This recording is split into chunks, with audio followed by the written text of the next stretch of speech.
अब आ रही है आवाज, कोई दिक्कत नहीं होगी, अब आवाज आ रही है, ठीक है, कोई दिक्कत नहीं है, आवाज आ रही होगी अब सभी प्यारे बच्चों को।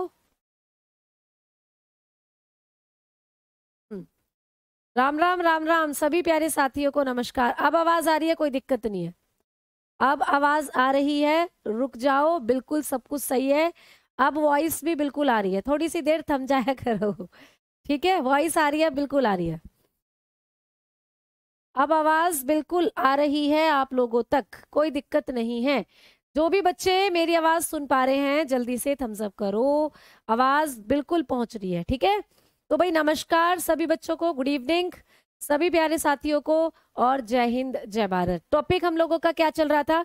टॉपिक चल रहा था एंडोक्राइन सिस्टम, ठीक है, एंडोक्राइन सिस्टम हम लोग पढ़ रहे थे। हमारा टॉपिक चल रहा था एंडोक्राइन सिस्टम, जिसको हम बोलते हैं अंतःस्रावी तंत्र। क्या बोलते हैं भाई? अंतःस्रावी तंत्र। तो टॉपिक हम लोगों का चल रहा था एंडोक्राइन सिस्टम, अंतःस्रावी तंत्र। इसमें हमने क्या करना था? इस सिस्टम में हम लोगों को पढ़ना था हमारे शरीर में बनने वाली ग्रंथियों के बारे में। और पिछली क्लास जो हुई थी उसमें मैंने आपको बताया भी था, ठीक है ठीक है ठीक है भाई, सबको आवाज पहुंच रही है। अब तो मेरे ख्याल से कोई परेशानी कोई समस्या है नहीं, सभी के अंगूठे मुझे दिखाई देने लग गए।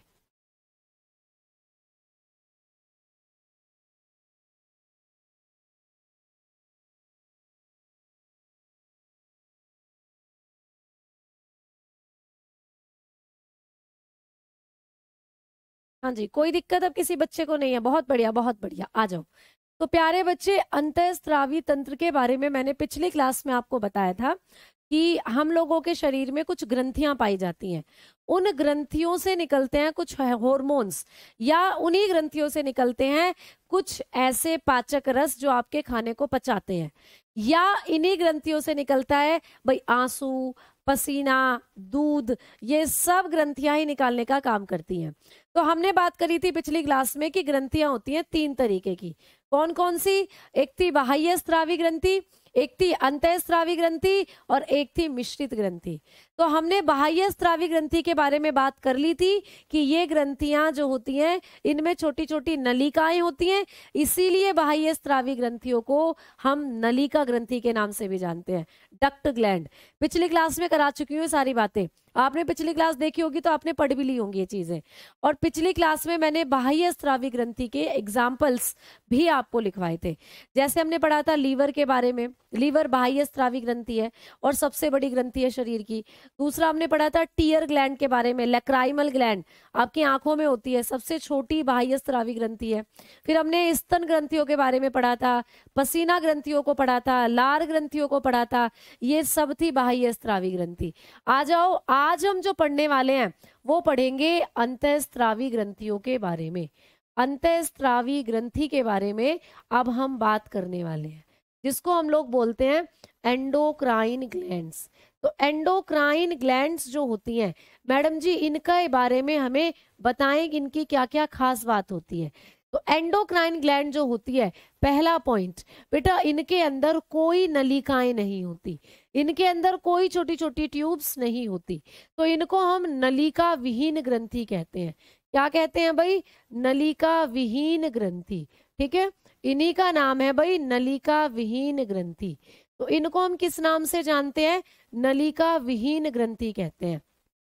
तो आप लोग लिख सकते हो दीज आर, आप लोग लिख सकते हैं भाई दीज आर डक्टलेस ग्लैंड। इनको हम डक्टलेस ग्लैंड के नाम से जानते हैं, क्योंकि इन ग्रंथियों के पास कोई भी किसी तरीके की नलिकाएं नहीं होती हैं। नलिकाएं मतलब, मान लो ये कोई तुम्हारी ग्रंथि है भाई, मान लीजिए ये कोई तुम्हारी ग्रंथि है, तो इसके अंदर ये जो हार्मोन बन रहे हैं ना, इसके अंदर ये जो हार्मोन बन रहे हैं, ये हार्मोन किसी नलिका के द्वारा आपके खून में, आपके शरीर में नहीं जाएंगे। ये हार्मोन डायरेक्टली, मान लो ये बह रहा है ब्लड आपके शरीर में, ये बह रहा है खून आपके शरीर में, रुधिर है ये, तो ये हार्मोन डायरेक्टली आपके रुधिर में जाकर गिर जाते हैं ऐसे, और रुधिर ही इन हार्मोन को फिर ले जाता है जहां भी शरीर के अंदर इनको लेकर जाना है। तो इन नलिकाओं में छोटी छोटी कोई ग्रंथि नहीं होती। इन नलिकाओं के अंदर जो हार्मोन बनते हैं, ये हार्मोन डायरेक्टली खून में जाकर मिल जाते हैं और खून बहाकर लेकर जाता है फिर हार्मोन को जहां भी लेकर जाना है। ठीक है, समझ में आई बात? तो पहला पॉइंट, इनको हम नलिका विहीन ग्रंथि कहते हैं। दूसरा पॉइंट क्या है? दूसरा पॉइंट ये है भाई, ये जो ग्रंथियां होती हैं ये निकालती हैं हार्मोन, तो ये ग्रंथियां हार्मोन बनाती हैं। तो लिख सकते हो भाई, तो कौन सी ग्रंथियां हार्मोन बना रही है? अंतःस्रावी। ये ग्रंथियां अधिकतर हार्मोन बनाती हैं। ठीक है, ये ग्रंथियां अधिकतर क्या बनाती हैं बेटा? अधिकतर हार्मोन्स बनाती हैं। इन ग्रंथियों का काम होता है हार्मोन्स बनाना। क्लियर? तो आगे लिख रहे हैं हम लोग, तो लिख लीजिएगा, these glands are formed hormone mostly। ठीक है, तो क्या लिखोगे? ये ग्रंथियां जो होती हैं ये क्या बनाती हैं? ये हार्मोन बनाती हैं अधिकतर। तो ये एग्जाम में क्वेश्चन आता है कि अधिकतर कौन सी ग्रंथियां हैं जो हार्मोन बनाती हैं, तो आप लोग बताओगे जो अंतःस्रावी ग्रंथियां हैं ये अधिकतर हार्मोन बनाने का काम करती हैं भाई। ठीक है, चलिए, बहुत बढ़िया मैडम जी, समझ में आ गया। यही ग्रंथियां अधिकतर हार्मोन बनाती हैं और इन ग्रंथियों में कोई नलिका नहीं होती, इसीलिए इनको नलिका विहीन ग्रंथि भी कहते हैं।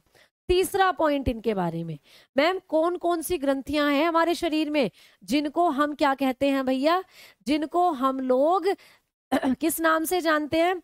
हाय मैम, मुझे साइंस नहीं आती, प्लीज हेल्प मी। प्यारे बच्चे, साइंस से आनी भी नहीं चाहिए, कोई दिक्कत नहीं, आप तो चीजों को समझकर पढ़ो बस। बेटा ये आपके शरीर में है और आपके शरीर में जितने भी हार्मोन बन रहे हैं ना, वो इन्हीं ग्रंथियों के द्वारा बन रहे हैं, और सारे हार्मोन आपके ब्लड में घुले हुए हैं। ब्लड ही आपके बॉडी के अंदर जितने हार्मोन बने हुए हैं उनको एक पार्ट से दूसरे पार्ट में लेकर जा रहा है। तो ये ग्रंथियां अपने हार्मोन डायरेक्ट ब्लड में मिला देती हैं, क्योंकि इनके पास कोई नलिका नहीं होती, तो इनको हम नलिका विहीन ग्रंथि के नाम से भी जानते हैं। तीसरी बात क्या है इनके बारे में कि मैम इनका एग्जाम्पल बताओ। तो आइए प्यारे बच्चे, सबसे इंपॉर्टेंट बात, अंतःस्रावी ग्रंथियों का उदाहरण। ठीक है, अंतःस्रावी ग्रंथि का उदाहरण। अंतःस्रावी ग्रंथि का उदाहरण क्या क्या होता है बेटा?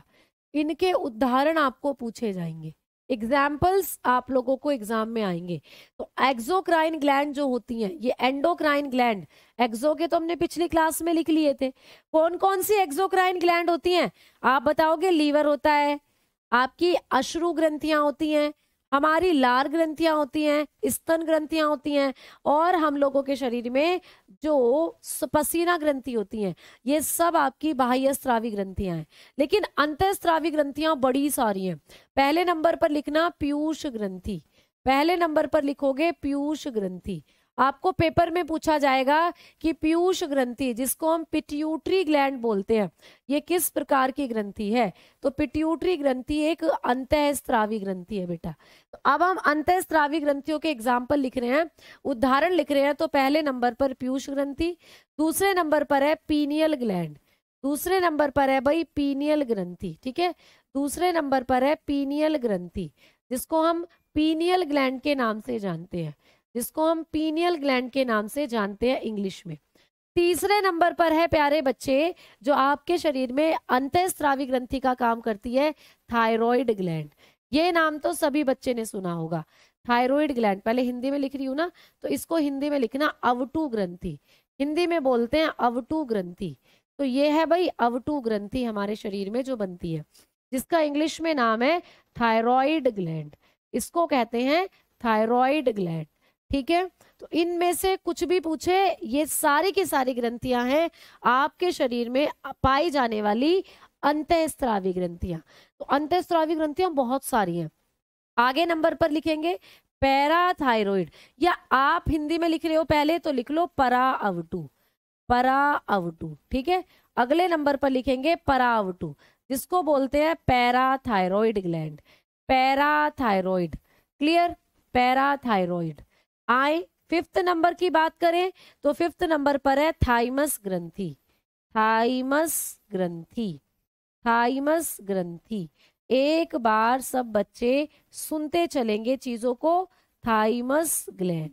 तो भाई अगर हम बात करते हैं हमारे शरीर में कौन कौन सी अंतःस्रावी ग्रंथियां पाई जाती हैं, तो भाई सबसे पहले पीयूष ग्रंथि की बात करोगे, फिर पीनियल ग्लैंड के बारे में बताओगे, फिर अवटु ग्रंथि के बारे में बताओगे, फिर परावटु के बारे में बताओगे, फिर बताओगे थाइमस ग्रंथि के बारे में। तो 5 तो ये हो गई भैया। आ जाओ छठी की भी बात कर ली जाए इधर। छठे नंबर पर जो हमारे शरीर के अंदर हमारी अंतःस्रावी ग्रंथि होती है, ये होती है अधिवृक ग्रंथि।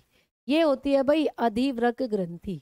कौन सी भाई? अधिवृक ग्रंथि बेटा, जिसको हम लोग बोलते हैं एड्रेनल ग्लैंड, जिसको हम लोग बोलते हैं एड्रेनल ग्लैंड, एड्रेनल ग्लैंड। ठीक है, तो ये भी हमारे शरीर की कैसी ग्रंथि है?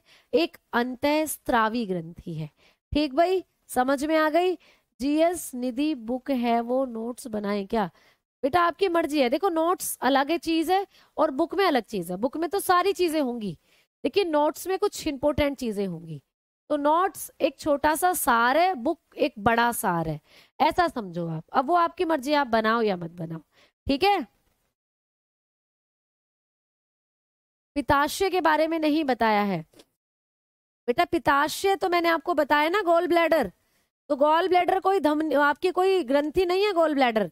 जब हम खाने पाचन वाला चैप्टर पढ़ेंगे तो उसमें जब लीवर को पढ़ेंगे वहां मैं आपको बताऊंगी पित्ताशय के बारे में।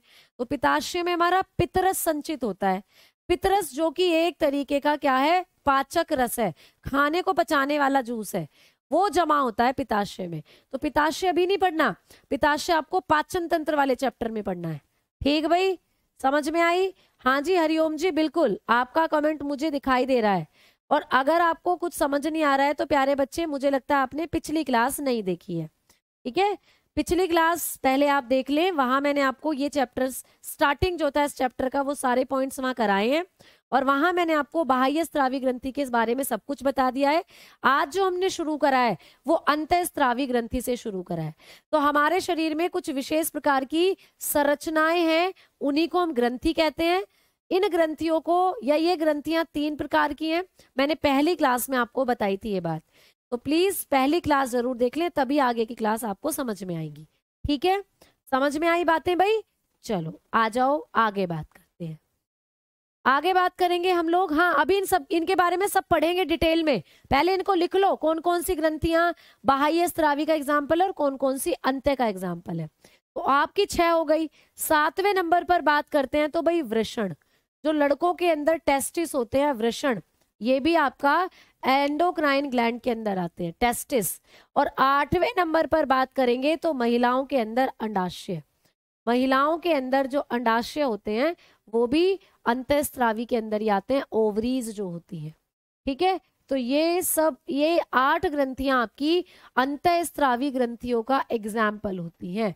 ये 8 हैं एक्सोक्राइन एंडोक्राइन ग्लैंड का एग्जाम्पल। अब देखो प्रश्न आएगा, इनमें से कौन सी एक अंतःस्रावी ग्रंथि है, ऐसे करके आ जाएगा। तो 3 ऑप्शन तो आपको बाह्य स्रावी वाले दे देगा और एक ऑप्शन इनमें से कोई सा उठाकर दे देगा। तो आपको पता होना चाहिए कि कौन कौन सी बाह्य स्रावी ग्रंथियां हैं, कौन कौन सी अंतःस्रावी ग्रंथियां हैं। बाह्य स्रावी ग्रंथि पिछली क्लास में लिखवा दी थी, अंतःस्रावी ग्रंथियों को आज हम पढ़ेंगे डिटेल में। और जो प्रश्न आता है ना मोस्टली, वो इन्हीं से आता है, इन सब ग्रंथियों से ही आता है मोस्टली प्रश्न बनकर। तो चलिए एक एक करके इनको करते हैं पढ़ना शुरू। ठीक है, आ जाओ। सबसे पहले हेडिंग डालो पिट्यूटरी ग्लैंड, इसी सीक्वेंस में पढ़नी है ये सारी चीजें। ठीक है, आ जाओ। तो सबसे पहले हेडिंग डालेंगे पीयूष ग्रंथि, सबसे पहली हेडिंग डालेंगे पीयूष ग्रंथि, पीयूष ग्रंथि। तो सबसे पहले लिखेंगे पिट्यूटरी ग्लैंड, पिट्यूटरी ग्लैंड। तो भाई पिट्यूटरी ग्लैंड जो है ये हमारे शरीर में कहाँ पाई जाती है? सबसे पहला पॉइंट, इसकी लोकेशन पूछ लेगा आपको कि भाई हमारे शरीर में ये कहाँ पर पाई जाती है, इसका स्थान क्या है हमारे शरीर में। तो भाई ये आपके मस्तिष्क में पाई जाती है। पहला प्रश्न बनेगा कि पीयूष ग्रंथि हमारे शरीर में कहाँ होती है? आप बताओगे हमारे मस्तिष्क में होती है। ठीक है भाई, कहाँ होती है? मस्तिष्क में। ये होती है हमारे ब्रेन के अंदर। क्लियर हो गई भाई बात? तो हमारे मस्तिष्क में होती है, ब्रेन में होती है। दूसरा पॉइंट बनेगा कि पिट्यूटरी के बारे में कोई इंपॉर्टेंट पॉइंट हो तो बताओ। तो प्यारे बच्चे, जो हमारी पीयूष ग्रंथि है, हमारी पिट्यूटरी ग्लैंड, इसको हम मुख्य ग्रंथि के नाम से भी जानते हैं, मुख्य ग्रंथि कहते हैं इसको। ये आपको आता है एग्जाम में। तो हमारे शरीर की मुख्य ग्रंथि किसे कहते हैं? आप लोग बताएंगे, पीयूष ग्रंथि को कहते हैं। तो लिखोगे कॉल्ड मास्टर ग्लैंड, इसी को हमारे शरीर की हम मास्टर ग्लैंड बोलते हैं। ठीक है, मास्टर ग्लैंड। तो प्यारे बच्चे, आपके शरीर की मुख्य ग्रंथि है ये पिट्यूटरी, मास्टर ग्लैंड है आपके शरीर की। अच्छा, क्यों है मैडम जी? रटना तो है नहीं, रटोगे तो भूल जाओगे, समझोगे तो याद रहेगा हमेशा। देखो, आपको पता है ना, अगर मैं आप लोगों से पूछूं कि हमारे शरीर का सबसे ज्यादा मुख्य हिस्सा कौन सा है, या यूं कहूं कि हमारे पूरे शरीर को कौन कंट्रोल करे हुए है, तो आप सभी का आंसर आएगा हमारा दिमाग, हमारा ब्रेन। अगर हमारा ब्रेन ने काम करना बंद कर दिया, हमारे मस्तिष्क में चोट लग गई, तो हमारी पूरी बॉडी पैरालाइज हो सकती है, या हम कोमा में जा सकते हैं, या हमारी मृत्यु तक हो सकती है। तो भाई ओवरऑल हमारी पूरी बॉडी को कंट्रोल कर रहा है हमारा ब्रेन।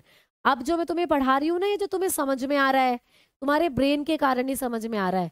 मैं जो यहाँ लिख पा रही हूँ तो मेरा ब्रेन ही कंट्रोल कर रहा है मेरे हाथ को। मैं ऐसे हाथ उठा रही हूँ, मेरा ब्रेन, मैं बोल रही हूँ तो मेरा ब्रेन, मतलब मेरा दिल भी अगर धड़क रहा है ना, तो ब्रेन ही कंट्रोल कर रहा है उसको। तो आपके शरीर में जितना आपका पूरा का पूरा शरीर है, उसके एक एक हिस्से को आपका ब्रेन कंट्रोल कर रहा है। अब ब्रेन के अंदर ही है पिट्यूटरी ग्लैंड भैया। ब्रेन मुख्य क्यों है? क्योंकि इंपॉर्टेंट चीज सारी आपके ब्रेन में रखी हुई है ना। तो पिट्यूटरी ग्रंथि भी आपके शरीर की मुख्य ग्रंथि इसलिए कही जाती है क्योंकि वो भी ब्रेन में है। और दूसरा, ये एक ऐसी ग्रंथि है जो सारी ग्रंथियों को कंट्रोल करती है। भैया मैंने क्या कहा कि ब्रेन हमारे पूरी बॉडी को कंट्रोल कर रहा है, वैसे ही जो डिपार्टमेंट ग्रंथियों को कंट्रोल करने का डिपार्टमेंट है ना, वो हमारी पीयूष ग्रंथि के पास है। जैसे आप किसी बड़ी कंपनी में काम करते हो, तो उस बड़ी कंपनी में अलग अलग डिपार्टमेंट होते हैं, एचआर डिपार्टमेंट अलग होता है, सीईओ अलग होते हैं, सीईओ अलग होते हैं। तो अलग अलग डिपार्टमेंट है सारी कंपनी में, सब अपने अपने डिपार्टमेंट को देखते हैं। तो हमारा जो ब्रेन है ना, ये हमारी पूरी बॉडी का हेड है, कंपनी का हेड है, ये हमारे पूरे शरीर का हेड है हमारा ब्रेन। और इसके अंदर जो पिट्यूटरी ग्रंथि है, वो सारी ग्रंथियों को कंट्रोल करती है। तो सारी ग्रंथियों का कंट्रोल करने वाला मास्टर है ये। तो इसीलिए इसको हम लोग बोलते हैं हमारे शरीर की मास्टर ग्लैंड। समझ में आ गई बात? चलो नेक्स्ट पॉइंट। मैम, क्या पिट्यूटरी को हम लोग, या पिट्यूटरी जो होती है ये कैसे कैसे हार्मोन निकालती है, ये बताइए। तो भाई पिट्यूटरी को मुख्य ग्रंथि निकाल कहते हैं। तो भाई आपकी कंपनी में जो, मतलब कोई कंपनी है, उसमें कोई आदमी मान लीजिए बहुत ऊंची पोस्ट पर है, तो वो उसकी क्वालिफिकेशन या उसके एक्सपीरियंस के बेस पर होगा। भाई उसकी क्वालिफिकेशन बहुत अच्छी रही होगी, या उसके पास एक्सपीरियंस बहुत ज्यादा रहा होगा, तभी तो उसकी जो हायरिंग हुई है बड़ी पोस्ट पर हुई है। वैसे ही पिट्यूटरी के अंदर कुछ तो कमाल की बात होगी जो ये सारी ग्रंथियों को आपकी कंट्रोल करती है। तो आप बताएंगे कि मैम ये बहुत सारे हार्मोन निकालती है। आपकी दो दूसरी ग्रंथियां हैं, वो 1 2 3 हार्मोन निकाल सकती हैं, लेकिन पिट्यूटरी बहुत सारे हार्मोन निकालती है। मैम ये बहुत पढ़ी लिखी है, ये बहुत काबिल, बहुत एक्सपीरियंस वाली ग्रंथि है, इसीलिए ये सारी ग्रंथियों को कमांड देती रहती है, सारी ग्रंथियों को समझाती रहती है कि ऐसे करो, ऐसे करो, वैसे करो। तो प्यारे बच्चों, ये बहुत सारे हार्मोन निकालती है।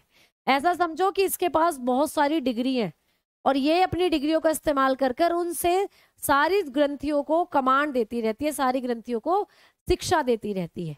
तो प्यारे बच्चे, आपकी जो पिट्यूटरी है, इससे कौन कौन से हार्मोन निकलते हैं ये आपको पूछेगा। इससे निकलने वाले बहुत सारे हार्मोन हैं। तो इससे निकलने वाले कुछ मुख्य हार्मोन अब हम पढ़ने वाले हैं। ठीक है, तो आइए भाई पिट्यूटरी से निकलने वाले हार्मोन की अब हम बात करते हैं। यूपी पुलिस के लिए काम आ जाएगी भाई, बिल्कुल आ जाएगी, बिल्कुल आ जाओ। तो पिट्यूटरी से निकलने वाले हार्मोन कौन कौन से होते हैं, अब हम ये पढ़ते हैं। तो जो हमारी पिट्यूटरी ग्लैंड है ना, इसके 2 हिस्से हैं बेटा। पिट्यूटरी के 2 हिस्से, 2 क्या छोड़ो, तुम तीनों हिस्सों को ही बात कर लेते हैं हम। तो हमारी जो पिट्यूटरी ग्लैंड है ना, इसके भैया 3 हिस्से हैं। हमारी पिट्यूटरी ग्लैंड को 3 भागों में बांटा गया है। जैसे आपका दिमाग 3 भागों में बटा हुआ है, वैसे ही हमारी पिट्यूटरी ग्लैंड भी 3 भागों में बटी हुई है। इसका हर हिस्सा अलग अलग हार्मोन निकालता है। तो सबसे पहले बात करते हैं अग्रभाग की। पिट्यूटरी का होता है एक अग्रभाग, जिसको बोलते हैं एंटीरियर पार्ट। एंटीरियर पार्ट आपको पूछ सकता है कि पिट्यूटरी के अग्रभाग से कौन कौन से हार्मोन निकलते हैं, अभी बात करेंगे। बीच में होता है पिट्यूटरी का मिडिल भाग, मिडिल पार्ट। दूसरा है पिट्यूटरी का मिडिल भाग, मध्य भाग, ठीक है, मध्य भाग। और भाई तीसरा कौन सा है? तो तीसरा है पिट्यूटरी का पश्च भाग, पश्च भाग, ठीक है। तीसरा भाग है पिट्यूटरी का पश्च भाग, पोस्टीरियर पार्ट। तीसरा है पोस्टीरियर पार्ट, ठीक है। अब ये सबसे ज्यादा हार्मोन कहाँ से निकालती है? अग्रभाग से, मध्य भाग से या पश्च भाग से? तो आप बताओगे सबसे ज्यादा हार्मोन पिट्यूटरी में निकलते हैं अग्रभाग से। अग्रभाग से निकलते हैं भाई सर्वाधिक हार्मोन।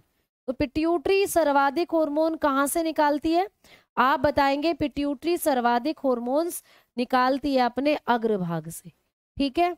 तो पिट्यूटरी के सबसे ज्यादा हार्मोन जो होते हैं वो कहाँ से निकलते हैं? तो आप बताओगे अग्रभाग से निकलते हैं, ठीक है। तो मोस्ट नंबर ऑफ हार्मोन जो रिलीज होते हैं वो अग्रभाग से होते हैं।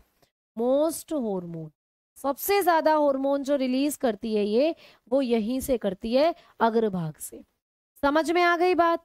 ठीक है, चलो अब सबसे कम कहाँ से निकालती है?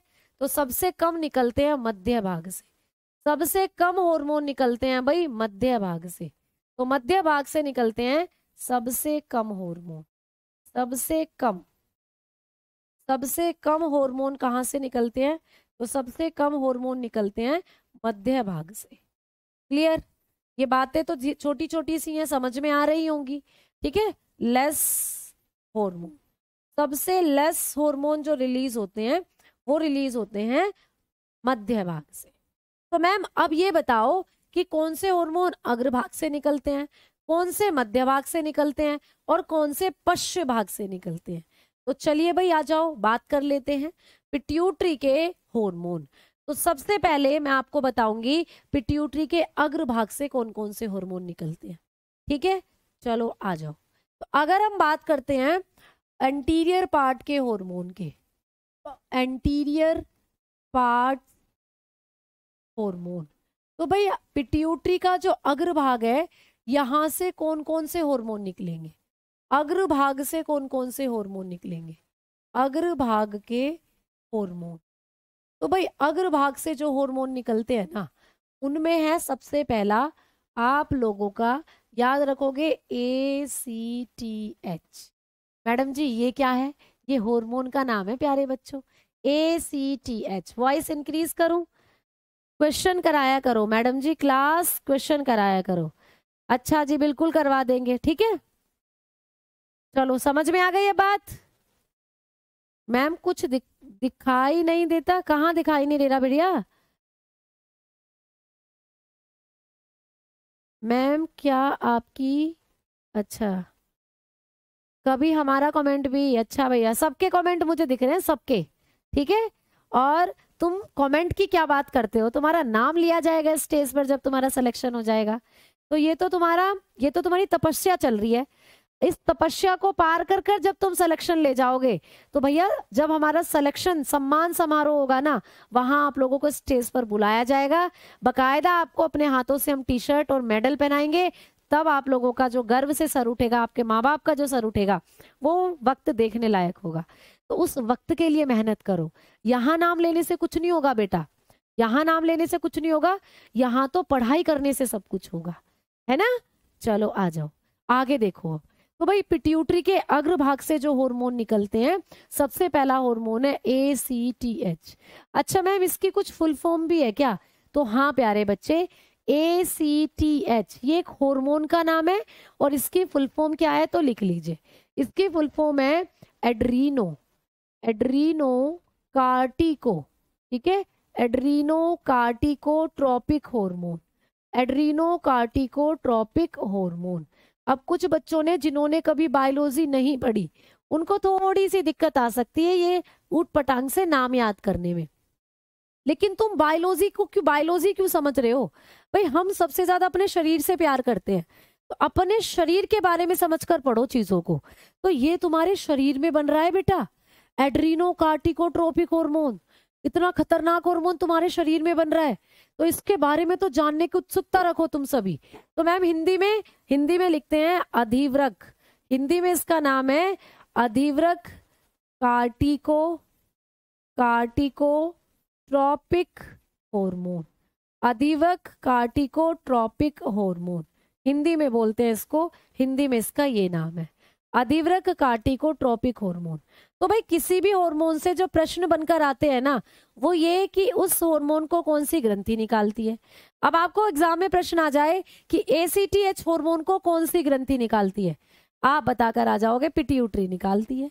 पिट्यूटरी का भी कौन सा हिस्सा निकालता है, आप बताकर आ जाओगे अग्र वाला हिस्सा निकालता है। भैया इस हार्मोन की फुल फॉर्म क्या है, आपने बता दी एड्रीनो कार्टिकोट्रोपिक हार्मोन है। अब बता दो मैडम इस हार्मोन का काम क्या है, ये हार्मोन क्या कार्य करता है, इस हार्मोन का फंक्शन क्या है। हमारे शरीर में तो ये बन रहा है आपने बता दिया, बट इसका काम क्या है। तो प्यारे बच्चे इस नाम को अच्छे से देखो, अधिवृक्क, इस नाम को अच्छे से देखो। क्या ये नाम मैंने अभी अभी आपको पहले भी कभी लिखवाया है? सारे के सारे बच्चे दिमाग पर जोर दो भैया, ठीक है, सारे के सारे बच्चे दिमाग पर जोर दो। क्या ये नाम मैंने पहले भी आप लोगों को कभी लिखवाया है? तो आज की क्लास में तो लिखवाया है, यही तो सारा दिमाग का खेल है बेटा। देखो ये लिख रहा, देखो ये लिख रहा अधिवृक्क ग्रंथि, ये लिख रहा नाम अधिवृक्क। तो मैंने क्या कहा था कि ये जो पिट्यूटरी है ये सारी ग्रंथियों को कंट्रोल करती है। तो भैया इसने एक हार्मोन निकाला, उस हार्मोन का नाम क्या था, इस हार्मोन का नाम था ACTH। ये हार्मोन क्या करेगा, तो ये हार्मोन, ये जो ग्रंथि है ना अधिवृक्क ग्रंथि, इसको ही तो कंट्रोल करेगा जाकर। तो इस पिट्यूटरी ने एक हार्मोन निकाला और जाकर इसको कमांड दी और ये ग्रंथि कंट्रोल में कर ली, अपने वश में कर ली। तो आपको एग्जाम में प्रश्न पूछेगा कि पिट्यूटरी से वो कौन सा हार्मोन निकलता है जो अधिवृक्क ग्रंथि को नियंत्रित करता है, तो बता देना ACTH। तो ACTH क्या करता है प्यारे बच्चे, अधिवृक्क ग्रंथि को नियंत्रित करता है। इसका काम क्या है, अधिवृक्क ग्रंथि को नियंत्रित करता है, अधिवृक्क ग्रंथि को नियंत्रित करता है, ये है भाई इसका काम। तो ये अधिवृक्क ग्रंथि को नियंत्रित करता है। क्लियर हो गई भाई बात? कोई डाउट यहाँ पर? इंग्लिश में लिख लेंगे कंट्रोल्ड एड्रेनल ग्लैंड। तो हमारी जो एड्रेनल ग्लैंड है ना उसको कंट्रोल करता है ये, इतना सा काम है इसका। अंगूठा दो सभी बच्चे अगर ACTH अच्छे से समझ में आ गया तो। अगर ये सब कुछ समझ में आता चल रहा है कि भैया किस तरीके से प्रश्न आएगा, किस हार्मोन का क्या काम है, तो अंगूठा दो, ठीक है मैम। ATCT नहीं ACTH है बेटा, ACTH की फुल फॉर्म ही तो लिख रखी है ये, एड्रीनो कार्टिकोट्रोपिक हार्मोन, ये फुल फॉर्म ही तो लिख रही है बेटा। ये कौन सी ग्रंथि निकालती है हार्मोन, ये पिट्यूटरी का अग्र वाला हिस्सा निकालता है। मान लो ये अग्र हिस्सा है, ये बीच वाला हिस्सा है, ये पीछे वाला हिस्सा है। तो पिट्यूटरी का सबसे आगे वाला जो हिस्सा है वो निकालता है इस हार्मोन को। इस हार्मोन की फुल फॉर्म ये लिखी हुई, और ये हार्मोन क्या काम करता है, ये हार्मोन अधिवृक्क ग्रंथि को नियंत्रित करता है। आ जाओ दूसरे हार्मोन की तरफ बढ़ रहे हैं। पिट्यूटरी से निकलने वाला दूसरा हार्मोन है TSH। मैम इसकी फुल फॉर्म भी बता दो। इसकी फुल फॉर्म है थायराइड स्टिमुलेटिंग हार्मोन, इसकी फुल फॉर्म है भाई थायराइड। अभी थायराइड ग्रंथि के बारे में भी बताया था, थायराइड स्टिमुलेटिंग हार्मोन, इसकी फुल फॉर्म है थायराइड स्टिमुलेटिंग हार्मोन। आज रात को बैठकर इनको 2-3 बार रिवाइज करना तो नाम अपने आप याद हो जाएंगे। थायराइड को हिंदी में बोलते हैं अवटू, है ना। स्टिमुलेटिंग का मतलब होता है उद्दीपक, ठीक है, और हार्मोन का मतलब होता है हार्मोन। तो इसको हिंदी में कहते हैं अवटु उद्दीपक हार्मोन। तो आपको एग्जाम में पूछेगा कि TSH हार्मोन कौन सी ग्रंथि निकालती है, आप बता देंगे पिट्यूटरी निकालती है। पूछ ले पिट्यूटरी के तो 3 हिस्से हैं, कौन सा हिस्से से निकलता है, तो आप बता दोगे पिट्यूटरी के अग्रभाग से निकलता है। फिर आपको पूछ ले इसकी फुल फॉर्म क्या है, आप बताएंगे थायराइड स्टिमुलेटिंग हार्मोन है। फिर आपको पूछ ले इसका कार्य बताओ, चलो जल्दी से इसका फंक्शन बताओ कि ये क्या काम करता है। तो मैम फंक्शन तो इसके नाम में छुपा हुआ है, दिख रहा है, अवटु ग्रंथि को नियंत्रित करता है भैया, हमारी जो थायराइड ग्रंथि है उसको कंट्रोल करता है ये। तो लिख लीजिएगा अवटु ग्रंथि को नियंत्रित करता है, अवटु ग्रंथि को नियंत्रित करता है, ग्रंथि को नियंत्रित करता है, ये इसका काम होता है। समझ में आ रही है ना भाई, मैं एकदम बच्चे की तरह एकदम आराम से आपको चीजें समझा रही हूँ जिससे समझ में आए आपको चीजें। इससे बेहतरीन तरीका और हो ही नहीं सकता चीजों को समझाने का। समझ में आ गई? तो भाई इंग्लिश में लिख सकते हैं कंट्रोल थायराइड ग्लैंड। क्या काम होता है? Controlled thyroid gland. जो हार्मोन के नाम में आ रहा है बस उसी ग्रंथि को कंट्रोल कर देता है ना। जैसे कि इसके नाम में एड्रीनो आ रहा था तो एड्रेनल ग्लैंड को कंट्रोल कर रहा था, अधिवृक्क ग्रंथि को। इसके नाम में थायराइड आ रहा है तो थायराइड को कंट्रोल कर रहा है ना भाई, है ना भाई। चलो आ जाओ, अब आगे बात करते हैं। तो 2 हार्मोन पढ़ लिए, 2 नंबर पक्के। आ जाओ भाई, तीसरा नंबर भी लेकर चलेंगे। तो तीसरा हार्मोन क्या है? तो भाई तीसरा हार्मोन जो पिट्यूटरी निकालती है ये हो जाता है आप लोगों का FSH, FSH hormone. Ma'am FSH की फुल फॉर्म भी बताओ हमें। तो FSH की फुल फॉर्म है follicle stimulating hormone, follicle stimulating hormone, follicle stimulating hormone. तो भाई FSH की फुल फॉर्म है फॉलिकल स्टिमुलेटिंग हार्मोन। हिंदी में मैडम, तो हिंदी में बोलते हैं पुट्टिका, हिंदी में बोलते हैं पुट्टिका उद्दीपक हार्मोन, पुट्टिका उद्दीपक हार्मोन, हिंदी में बोलेंगे पुट्टिका उद्दीपक हार्मोन। पूछ ले कौन सी ग्रंथि निकालती है, तो वही हम पढ़ रहे हैं पिट्यूटरी निकालती है। पिट्यूटरी का कौन सा हिस्सा निकालता है इस हार्मोन को, आप बताओगे अग्र हिस्सा निकालता है। ये हार्मोन की फुल फॉर्म क्या है, तो बताओगे फॉलिकल स्टिमुलेटिंग हार्मोन है। मैम काम क्या करता है ये हार्मोन, तो चलिए भाई काम भी लिख लीजिए, इसका फंक्शन क्या है वो भी लिख लीजिए। तो ये जो हार्मोन होता है ये महिलाओं में महामारी चक्र को नियंत्रित करता है। भाई महिलाओं के अंदर लिख लीजिएगा, महिलाओं में महामारी चक्र, महामारी चक्र को नियंत्रित करता है, महामारी चक्र को नियंत्रित करता है। महिलाओं के अंदर जो मेंस्ट्रुअल साइकिल होती है, महिलाओं में जो पीरियड्स होते हैं बेटा हर महीने, उनको क्या करता है, नियंत्रित करता है, कंट्रोल करता है। तो महिलाओं में महामारी चक्र को नियंत्रित करता है। लिख सकते हो कंट्रोल्ड मेंस्ट्रुअल साइकिल,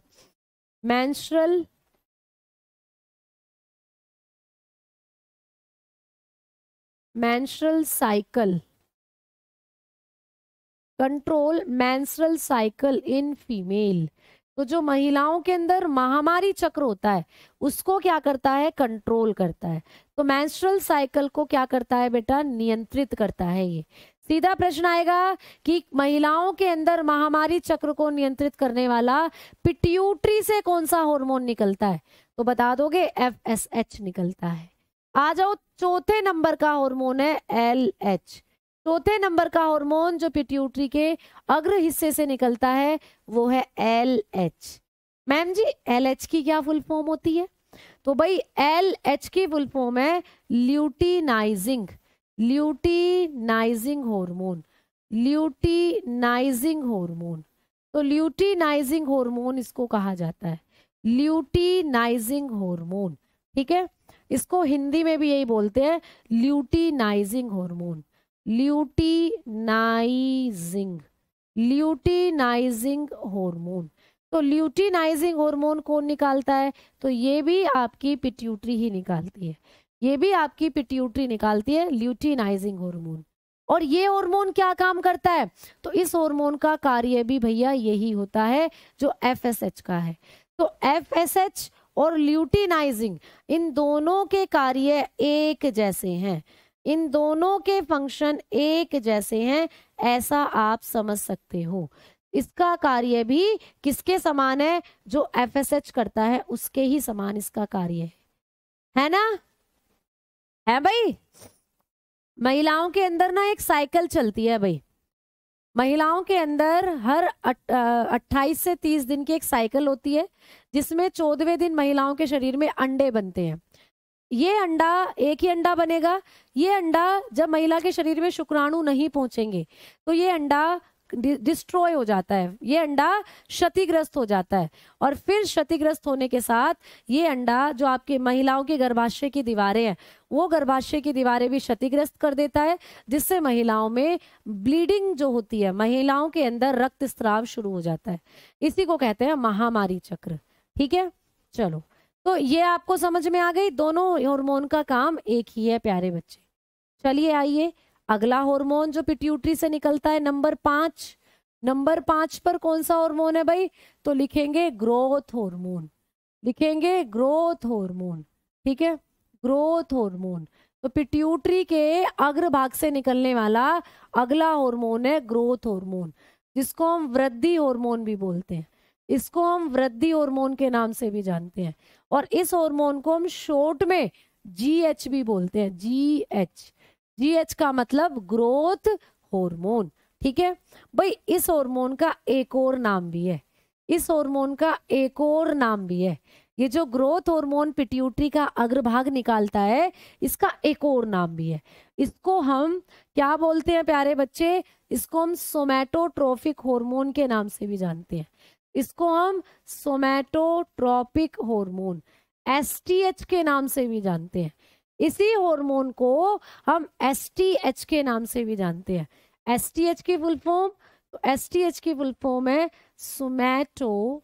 तुमने जोमैटो का नाम तो सुना है भैया, जोमैटो से खाना ऑर्डर करते हैं, तो जोमैटो से बना लो सोमैटो, सोमैटोट्रोपिक हार्मोन। इसकी फुल फॉर्म है सोमैटोट्रोपिक हार्मोन। ठीक है, सोमैटोट्रोपिक हार्मोन, सोमैटोट्रोपिक हार्मोन। ये भी पूछ सकता है कि सोमैटोट्रोपिक हार्मोन कौन निकालता है? सोमैटोट्रोपिक हार्मोन। तो सोमैटोट्रोपिक हार्मोन जो होगा, ये भी हमारी पिट्यूटरी का अग्रभाग निकालता है, और इसका ही दूसरा नाम ग्रोथ हार्मोन भी है। ठीक है, चलो, तो भाई ये क्या काम करता है? सोमैटोट्रोपिक या ग्रोथ हार्मोन का कार्य क्या है, फंक्शन कौन बच्चा बताएगा? भाई इसमें तो दिमाग लगाने की जरूरत भी नहीं है, हार्मोन के नाम के अंदर ही उसका काम छुपा हुआ है। अगर हम इसके फंक्शन की बात करें तो भाई हमें दिख रहा है वृद्धि हार्मोन, ये तो वृद्धि करता है, बिल्कुल सही बात। भाई आप जब पैदा हुए थे तो चुन्नक से थे, आज आप इतने बड़े हो तो आप में वृद्धि हुई, आपने ग्रोथ करी, तभी तो आप इतने बड़े हुए। अब आप इतने बड़े हो कि भाई आप 18 के पार हो गए हो, तो क्या अब भी आप ग्रोथ करते रहोगे? तो आप बोलोगे नहीं मैम, हमारे 20 तक हमारी जो भी ग्रोथ होनी होती है, जो भी हाइट बढ़नी होती है, अब बढ़ चुकी होती है। लड़कियों में तो 12 साल तक ही बढ़ती है, उसके बाद तो बहुत ही कम बढ़ती है, लेकिन लड़कों में हम मान सकते हैं 18 के आसपास उनकी हाइट बढ़ती है। तो लड़कों के अंदर और लड़कियों के अंदर ये जो हाइट बढ़ रही है, जो ग्रोथ हो रही है, वो इसी के कारण हो रही है, ग्रोथ हार्मोन के कारण। तो उसकी जिम्मेदारी भी पिट्यूटरी ग्लैंड की ही है बेटा। तो पिट्यूटरी ग्लैंड ही हमारी हाइट बढ़ाती है। तो प्यारे बच्चे, इसका काम क्या होता है? हड्डी तथा मांसपेशियों में वृद्धि करना, हड्डियों में व मांसपेशियों में, हड्डियों में व मांसपेशियों में, हड्डियों में व मांसपेशियों में, मांसपेशियों में वृद्धि करना। तो ये क्या करता है हार्मोन? ये करता है हड्डियों और मांसपेशियों में वृद्धि। तो लिख सकते हो इसका काम क्या है? ग्रोथ, लिखेंगे भाई ग्रोथ इन बोन्स। आपकी बोन्स, आपकी हड्डियां लंबी हुई हैं, जब तो आपकी भी हाइट बढ़ी है। बोन्स एंड मसल्स, मसल्स यानी कि आपकी मांसपेशियां, तो ये हमारी हड्डी और मांसपेशियों में ग्रोथ करता है। अब यहां से ना एक प्रश्न और आता है बनकर, कई बार हमारी पिट्यूटरी इस हार्मोन को बहुत ज्यादा निकाल देती है, ये हार्मोन बहुत ज्यादा बना देती है। तो जब ये हार्मोन हमारे शरीर में अधिक मात्रा में बनेगा। जब इसकी अधिक मात्रा बनती है, अधिक मात्रा में जब ये बनेगा, एक्सेस अमाउंट में जब ये हमारे शरीर में बन जाता है, ठीक है, इसकी जब हमारे शरीर में एक्सेस अमाउंट हो जाती है तो क्या दिक्कत हो जाएगी, कौन सी बीमारी हो जाएगी, ये आपको पूछा जाता है एग्जाम के अंदर कि जब हमारे शरीर में हमारा ग्रोथ हार्मोन ज्यादा निकलने लग जाए तो क्या हो सकता है, बताना जरा। भाई ग्रोथ हार्मोन ज्यादा बन रहा है तो हड्डियां लंबी होती जा रही हैं भैया, लंबी होती जा रही हैं। हम तो फिर तो 8 फीट के 9 फीट के हो जाते हैं। तुमने देखे हैं कभी 8-8 फीट के आदमी भी होते हैं? एक मतलब ऐसा तो नहीं है सभी, लेकिन बहुत कम आपने देखे भी होंगे। 8-8 फीट भी हाइट होती है भैया, है ना। तो आप बताओगे कि ये जो हार्मोन है हमारे शरीर में जब ज्यादा बन जाए तो एक बीमारी हो जाती है जिसको कहते हैं एक्रोमीगैली। एक्रोमीगैली नाम की एक बीमारी हो जाती है जिसको हिंदी में बोलते हैं भीम कायता। भैया महाभारत में भीम का नाम तो आप सबने सुना है, महाभारत में भीम का नाम सबने सुना है। तो महाभारत में जो भीम था ऐसा बोलते हैं वो बहुत लंबा था, बहुत चौड़ा था, तो इसीलिए इस बीमारी का नाम बना दिया है भीम कायता रोग। तो जब कभी हमारे शरीर में हमारी पिट्यूटरी ग्रंथि ज्यादा ग्रोथ हार्मोन निकालती है तो हमारी ग्रोथ भी ज्यादा हो जाती है, हमारी हाइट 8 फुट हो जाती है, हमारी मसल्स भी बहुत ज्यादा लंबी हो जाती हैं। तो आपको पूछ सकता है कि वृद्धि हार्मोन की अधिकता के कारण कौन सी बीमारी हो जाएगी, तो आप बता कर आओगे भीम कायता, जिसको इंग्लिश में एक्रोमेगैली के नाम से जानते हैं। भैया जब अधिक निकल रहा है तो हमने पढ़ ली, अच्छा ये कम मात्रा में भी निकलता है क्या, तो बिल्कुल। जब ये हमारे शरीर में लेस अमाउंट में निकलेगा, जब ये हमारे शरीर में बहुत कम मात्रा में निकलेगा, तब भी एक बीमारी हो जाएगी भैया। तब क्या हो जाएगा, तुमने छोटे छोटे सर्कस में बोने देखे होंगे, है ना, 2.5-2.5 फीट के होते हैं, 2-2 फीट के बोने, बहुत छोटे छोटे से बोने। तो वो इतने छोटे क्यों रह गए हैं, क्योंकि उनकी पिट्यूटरी ग्लैंड ने ग्रोथ हार्मोन को निकाला ही नहीं, बहुत कम निकाला। तो उनकी जो मांसपेशियां थी, जो उनकी हड्डियां थी, उनमें ग्रोथ ही नहीं हुई भैया, उनमें ग्रोथ ही नहीं हुई, है ना। तो यहाँ पर जो बीमारी हो जाती है वो हो जाएगी ड्वार्फिज्म, यानी बोनापन। तो कौन सी बीमारी हो जाती है, ड्वार्फिज्म हो जाता है बेटा। ड्वार्फिज्म को बोलते हैं बोनापन। तो बोनापन हो जाता है, फिर बोनापन बीमारी हो जाती है। बात समझ में आ गई या नहीं आई, बताएंगे अब जल्दी से। जैसे ग्रेट खली, हाँ बिल्कुल, हाँ जी बेटा, बाबू बिल्कुल ठीक है, ठीक है। तो ये भी आपको एग्जाम में पूछे जाते हैं, ये प्रश्न भी आपको एग्जाम में आते हैं कि ग्रोथ हार्मोन की अधिकता से कौन सी बीमारी होगी और ग्रोथ हार्मोन की कमी से कौन सी बीमारी होगी, है ना। तो मजा आ रहा होगा ना क्लास में, आपको आपको अपने बारे में और चीजें पढ़ने में मजा आ रहा होगा बेटा, ठीक है। इंग्लिश में भी करवा दो मैम। बेटा मेरे प्यारे बच्चे, मुझे एक बात बता दो कि यहाँ पे मैंने अब तक जितनी भी चीज पढ़ाई है, एक भी सिंगल चीज मैंने आपको पढ़ाई है तो वहां पर कहाँ मैंने इंग्लिश नहीं लिख रखी, बेटा बताओ जल्दी से। आपको मैंने कहाँ हिंदी के साथ साथ इंग्लिश नहीं करा रखी, एक भी ऐसी सिंगल चीज नहीं होगी जहां मैंने आपको केवल हिंदी लिख दी है या केवल इंग्लिश लिख दी है। बेटा मैं साथ के साथ खुद ही आपको हिंदी और इंग्लिश दोनों में लेकर चल रही हूँ, है ना। तो इस बात की तो दिक्कत आनी ही नहीं चाहिए, है ना। चलो तो भाई आ जाओ, अब हम आगे बढ़ रहे हैं। तो हमने पढ़ा पिट्यूटरी के 5 हार्मोन जो कि पिट्यूटरी के अग्रभाग से निकल रहे थे। अभी भी खत्म नहीं हुई कहानी, छठा हार्मोन और लिख लो पिट्यूटरी के अग्रभाग से जो निकलता है। छठा हार्मोन है प्रोलैक्टिन। प्रोलैक्टिन, प्रोलैक्टिन छठा हार्मोन है भाई, प्रोलैक्टिन, प्रोलैक्टिन। तो छठा हार्मोन जो पिट्यूटरी के अग्रभाग से निकलता है ये है प्रोलैक्टिन। तो भाई इस प्रोलैक्टिन के बारे में भी प्रश्न आते हैं, ये कौन निकालता है तो बताना। पिट्यूटरी के अग्रभाग के ही पढ़ रहे हैं अभी हम, पिट्यूटरी का अग्रभाग निकालता है। ये क्या काम करता है, तो महिलाओं में दूध निर्माण का काम करता है। तो बताओगे, महिलाओं में दूध निर्माण का कार्य, दूध निर्माण की प्रक्रिया को बनाए रखता है, निर्माण की प्रक्रिया को बनाए रखता है, दूध निर्माण की प्रक्रिया को बनाए रखता है। भाई आप लोगों ने कभी सुना है कि जब बच्चा पैदा होता है तो मम्मी अपने बच्चे को दूध पिलाती है, अब कोई कोई बच्चे होते हैं जो मम्मी का दूध 6 महीने तक पीते हैं, कोई कोई होते हैं 8 महीने तक पीते हैं, कोई कोई होते हैं 1 साल तक पीते हैं, कोई कोई बच्चे होते हैं 2 साल तक पीते हैं, कोई कोई बच्चे होते हैं 3 साल तक भी पीते हैं अपनी मम्मी का दूध। तो इस दौरान मम्मी की स्तन ग्रंथियों में जो दूध बन रहा है वो बना रहा है प्रोलैक्टिन। तो प्रोलैक्टिन दूध निर्माण की प्रक्रिया को बनाए रखता है। ठीक है, तो आप लोग बता सकते हो, लिख लीजिएगा बैलेंस या मेंटेन, ऐसे करके लिखना, मेंटेन लैक्टेशन। ठीक है, lactation, maintain lactation period, lactation period in female. तो महिलाओं में दूध निर्माण की प्रक्रिया को बनाए रखता है। महिलाओं के अंदर क्या करता है? लैक्टेशन, दूध की जो प्रक्रिया है उसको बनाए रखता है, यही होगा। ठीक है, तो दूध निर्माण की प्रक्रिया को क्या करे रखता है बेटा? बनाए रखने का काम करता है, या उसको मेंटेन करने का काम करता है प्रोलैक्टिन। चलो, तो ये हो गए पिट्यूटरी के अग्रभाग से निकलने वाले हार्मोन, है ना। अब आ जाओ, आपको जो पेपर में पूछेगा, अभी हमने पिट्यूटरी के ये सारे के सारे अग्रभाग के हार्मोन कर लिए कंप्लीट। अब आ जाओ मिडिल भाग की बात करते हैं। भाई मिडिल भाग की अगर बात करते हैं तो पिट्यूटरी का जो मिडिल भाग है ना, वहां से केवल एक हार्मोन निकलता है। अब हम बात कर रहे हैं भाई मध्य भाग की, अब हम बात कर रहे हैं मध्य भाग की, मिडिल पार्ट की। तो पिट्यूटरी का जो मिडिल पार्ट है वहां से निकलता है एक हार्मोन जिसका नाम है मेलैकोट्रोफिक हार्मोन।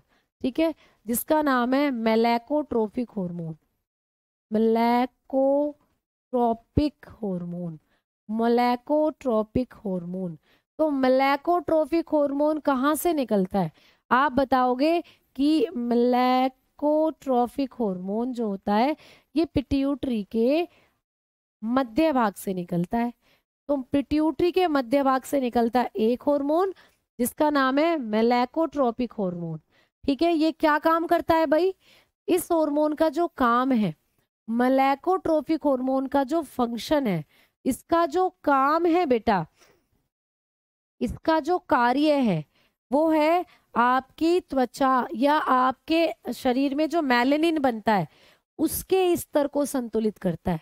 मेलानिन जो आपकी त्वचा को रंग देता है, वो मेलानिन कितना बनेगा, कैसे बनेगा, उसको संतुलित करने का काम ये करता है।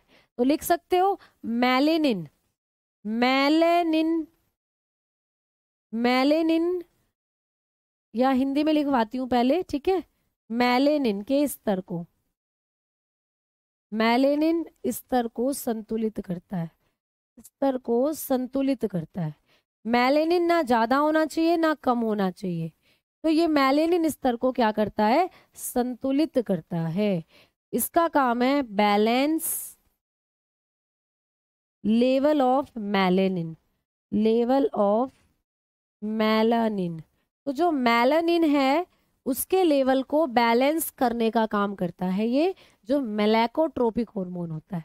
ठीक है, अच्छा ये मेलानिन क्या काम करता है? तो ये जो मेलानिन है ना प्यारे बच्चे, ये मेलानिन है क्या मैडम? ये मेलानिन क्या है? तो ये मेलानिन जो होता है एक वर्णक है प्यारे बच्चे। मेलानिन क्या है? एक वर्णक है, ये एक पिगमेंट है बेटा। अब पिगमेंट है तो काम क्या करता है ये? तो ये मेलानिन एक पिगमेंट है और ये हमारी त्वचा को रंग प्रदान करता है। हमारी त्वचा का जो रंग है ना इसी के कारण होता है, त्वचा को रंग प्रदान करना। इसका काम क्या है मेलानिन का? त्वचा को रंग प्रदान करना। हमारी जो त्वचा का रंग होता है ना वो इसी मेलानिन के कारण ही होता है। भाई कोई काला है कोई गोरा है, तुमने देखे अंग्रेज सारे के सारे एकदम गोरे होते हैं, है ना, एक जैसा रंग होता है उनका, एकदम एक जैसे। और हम इंडियंस में वैरायटी मिलती है, कोई काला है कोई गोरा है कोई सांवला है कोई बहुत ज्यादा गोरा है, ऐसे करके। तो हमारे अंदर मेलानिन वेरिएशन लिए हुए होता है, जबकि अंग्रेजों में मेलानिन बहुत कम होता है, इसीलिए उनकी स्किन टोन एकदम गोरी होती है। एक तुमने काले वाले अंग्रेज भी देखे होंगे, अंधेरे में दिखते भी नहीं है वो, काले एकदम डार्क अंग्रेज जो होते हैं वो भी सारे एकदम काले ढिट होते हैं, एकदम काले ब्लैक। तो उनके अंदर मेलानिन बहुत ज्यादा होता है, इसीलिए उनकी स्किन टोन एकदम काली रहती है भैया। है ना, एकदम काली रहती है। अच्छा 2 घंटे की क्लास लिया करूं मैं? ओहो, चाय शाय भी पी लेंगे भाई, हम भी चाय शाय पी लेंगे, अभी क्लास के बाद पियेंगे चाय, है ना। काले लोगों में ज्यादा, हाँ, जिनके अंदर मेलेनिन ज्यादा होता है उनकी स्किन टोन डार्क होती है, काले। जिनमें बिल्कुल भी नहीं होता वो एकदम गोरे होते हैं, और जिनमें नॉर्मल होता है वो भैया ना काले ना गोरे, नॉर्मल होते हैं। तो ये क्या करता है, त्वचा को रंग प्रदान करता है। तो थोड़ा सा ऊपर करके इंग्लिश में भी लिख रही हूँ, जरा सा ऊपर करके, हाँ लिख रही हूँ, प्रोवाइड कलर। तो मेलेनिन क्या काम करता है, प्रोवाइड कलर टू स्किन, हमारी स्किन को कलर देने का काम करता है ये मेलेनिन, ठीक है। ये काम होता है मेलेनोट्रोपिक हार्मोन का। तो अभी तक हमने पिट्यूटरी के अग्रभाग से निकलने वाले हार्मोन पढ़ लिए, मध्य भाग से निकलने वाले पढ़ लिए। अब आ जाओ बात करते हैं कि भैया पिट्यूटरी के पश्च भाग से कौन से हार्मोन निकलते हैं। तो ये जो पिट्यूटरी है, इसका ये जो पीछे वाला भाग है, ये कौन कौन से हार्मोन निकालता है।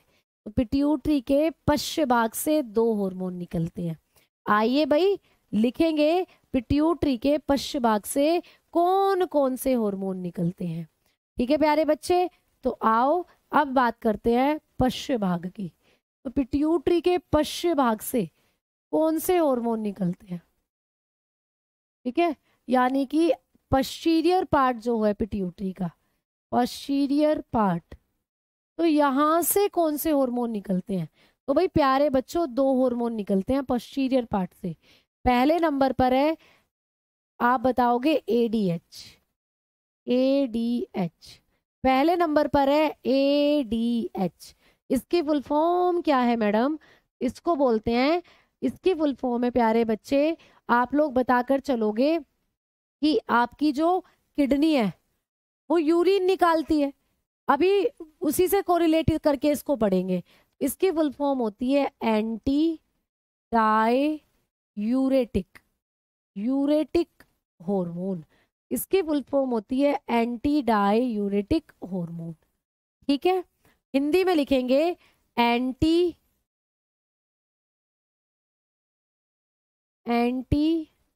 डाई यूरेटिक, यूरेटिक हार्मोन, ठीक है, एंटी डाई यूरेटिक हार्मोन, ये होती है भाई फुल फॉर्म। अच्छा मैम जी इसका काम क्या होता है, इस हार्मोन का कार्य बताओ, इस हार्मोन का हमें फंक्शन बताओ। तो प्यारे प्यारे बच्चों इस हार्मोन का फंक्शन है, देखो यूरेटिक वर्ड से याद कर लेना, यूरिया, और यूरिया तुम्हारे मूत्र में निकलता है। हम जब मूत्र त्यागते हैं तो उसमें यूरिया निकलता है, और मूत्र त्यागने में मदद करती हैं किडनियां। तो ये गुर्दों को नियंत्रित करता है बेटा। तो हमारी जो किडनियां है ना, उनके उनकी क्रियाविधि को नियंत्रित करता है। तो गुर्दों की क्रियाविधि को नियंत्रित करता है, ठीक है, गुर्दों की क्रियाविधि को नियंत्रित करता है। इसका काम क्या हुआ भाई, गुर्दों की क्रियाविधि को नियंत्रित करता है, इसका काम है गुर्दों की क्रियाविधि को नियंत्रित करता है। लिखेंगे कंट्रोल्ड फंक्शन ऑफ किडनी, तो ये किडनी के फंक्शन को कंट्रोल करता है। अब मुझे बताओ किसी भी बच्चे को पिट्यूटरी से निकलने वाले हॉर्मोन्स में कोई दिक्कत हो तो, हमने सब कुछ बहुत अच्छे से पढ़ लिया। देखो यहाँ तो तुम्हें लिखने में इतनी दिक्कत हो रही है, ये चीजें आपके शरीर में डेली हो रही हैं, आपका शरीर भरा पड़ा है इन सब चीजों से, ठीक है। आज मैं बीमार हूं मैम, फिर भी क्लास ले रही हूं मैम, मैम अब चलती का दो चिट्ठी कर दो, मेरे मन नहीं है अब क्लास लेने का। अच्छा भाई ठीक है भाई, अब छुट्टी होने वाली है थोड़ी देर में, अब थोड़ी देर में छुट्टी होने वाली है।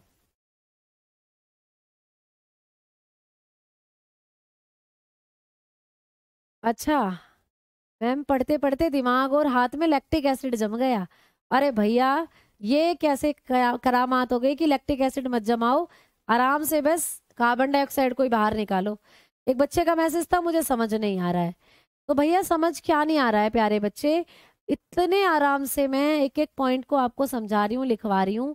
अब तक ये टॉपिक खत्म भी हो जाता, बट आपको समझाना है मुझे, टॉपिक खत्म नहीं करना, आपको चीजें समझानी है जो आप हमेशा याद रखो। तो इसीलिए ये टॉपिक आराम आराम से चल रही हूँ। आज पिट्यूटरी ही कंप्लीट हुई है। अभी तो हमें आगे ये जितनी भी ग्रंथियां लिखवाई है ना, ये सब कंप्लीट करके चलनी है बेटा। तो इनमें सबसे बड़ा वैसे पिट्यूटरी ही था जो हमें करना था। तो अब भाई इससे आप लोगों को समझने की कोशिश तो करनी पड़ेगी चीजों को। और एकदम सिंपल सी चीज है भाई, हार्मोन का नाम मैं बदल नहीं सकती बेटा, जो है पेपर में आएगा वो वही रहेगा। तो हार्मोन के नाम आपको याद करने पड़ेंगे, ठीक है। और साथ ही साथ उनके काम भी मैं आपको बताती चल रही हूँ, वो काम भी मैं आपको समझाती चल रही हूँ। तो वो भी मैं साथ ही साथ जो ट्रिक बन सकती है याद करने की वो भी बता रही हूँ। जैसे मैंने यूरेटिक वर्ड को पकड़ने को कहा आपको, जब भी कहीं ये लिखा मिले एंटी डायूरेटिक हार्मोन, इसका काम पूछ ले, तो यूरेटिक शब्द देखते ही तुम्हें मूत्र याद आना चाहिए। और मूत्र में होता है यूरिया, और यूरिया फिल्टर करती है किडनी, और किडनी से ही तुम्हें एकदम से याद आ जाएगा कि ये तो किडनी की क्रियाविधि को कंट्रोल करता है। ऐसे करके आपको मैंने चीजें बताई हैं। तो भाई अब तो आपको समझ में आ जाना चाहिए, ठीक है भाई प्यारे बालको, बोलो जल्दी से। कोई ब्लॉक नहीं है। सुमे क्या नाम है, सुमराहा कमेंट निकल गया, नाम नहीं पढ़ पाई बेटा। कोई ब्लॉक नहीं है, कमेंट सबका आ रहा है मेरे पास, ठीक है।